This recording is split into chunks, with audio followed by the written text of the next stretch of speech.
En décembre 2002, j'ai visité un orphelinat à Anamosa, dans l'Iowa. J'ai visité cet orphelinat parce qu'Irene Walters, la gardienne de l'orphelinat, a indiqué qu'il y avait quelque chose qui n'allait pas avec un enfant dont elle s'occupait.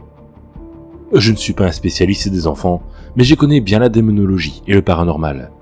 J'étais donc très heureux d'offrir mon expertise. Ce qui suit est l'histoire de la voiture jouée hantée d'Anamosa, telle que j'en suis venu à la comprendre. La famille Foresters. L'histoire commence avec les Foresters, un jeune couple qui vivait dans une maison de banlieue de la classe moyenne à Cedar Falls, dans l'Iowa. Gillian travaillait comme secrétaire dans une petite maison d'édition et Benjamin était mécanicien. Ils étaient des membres actifs et appréciés de la communauté catholique de Cedar Falls et de la vie de tous, des gens respectables et généreux.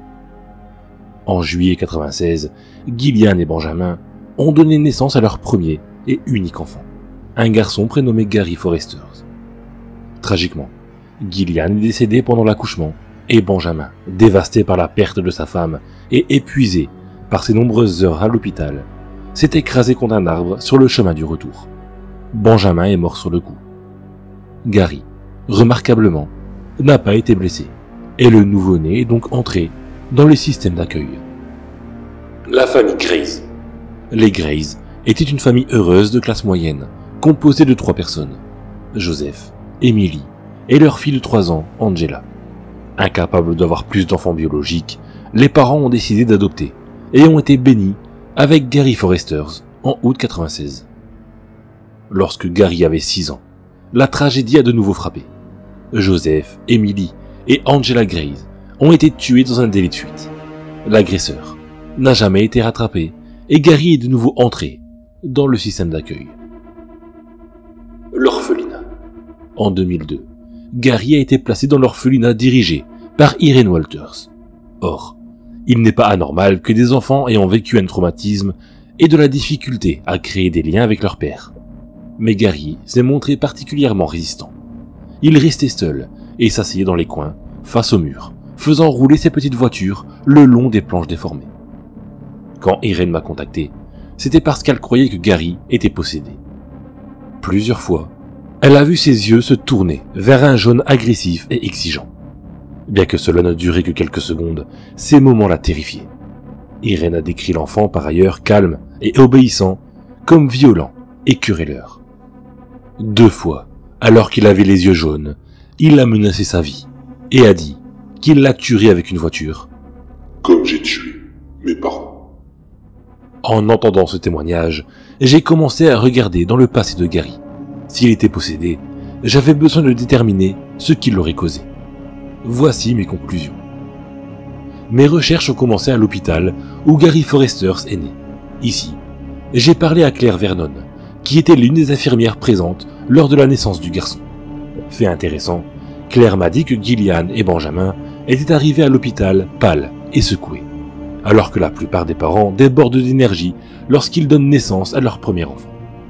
Claire décrit Gillian et Benjamin comme moroses et léthargiques.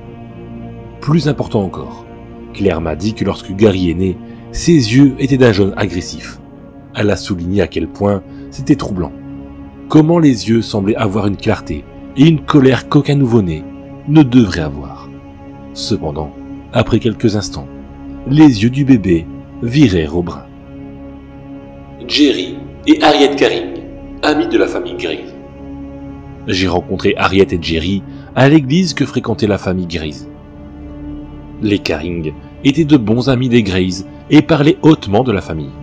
Ils m'ont dit que Joseph et Emily étaient des bonnes personnes qui aimaient leurs enfants, et ils ont longuement parlé d'Angela. Ils n'ont pas fourni beaucoup d'informations concernant Gary Foresters. Lorsque j'ai insisté, les Caring ont décrit Gary comme un enfant calme, qui parlait rarement et n'interagissait jamais avec les autres enfants. Chaque fois qu'il visitait la maison des Grays, Gary était assis dans un coin, face à un mur, jouant avec ses petites voitures. Pourtant, malgré son attitude calme et soumise, ils m'ont dit que Gary avait été surpris en train d'uriner dans l'eau bénite et de voler la boîte de dons de l'église. Ils ont également raconté une histoire particulièrement alarmante dans laquelle ses parents avaient surpris Gary en train de torturer un chat dans le jardin. Daniel Pinta, officier de police à Cedar Falls. Finalement, mes recherches m'ont amené à la nécrologie des Foresters dans le journal de Cedar Falls. À côté d'eux, j'ai remarqué qu'il y avait un autre mort ce jour-là. J'ai contacté le service de police de Cedar Falls et j'ai pu parler à l'agent Daniel Pinta. Daniel m'a dit que, le jour de la naissance de Gary, un garçon de 5 ans a été heurté et tué par une voiture à l'extérieur de sa maison. L'agresseur n'a jamais été retrouvé.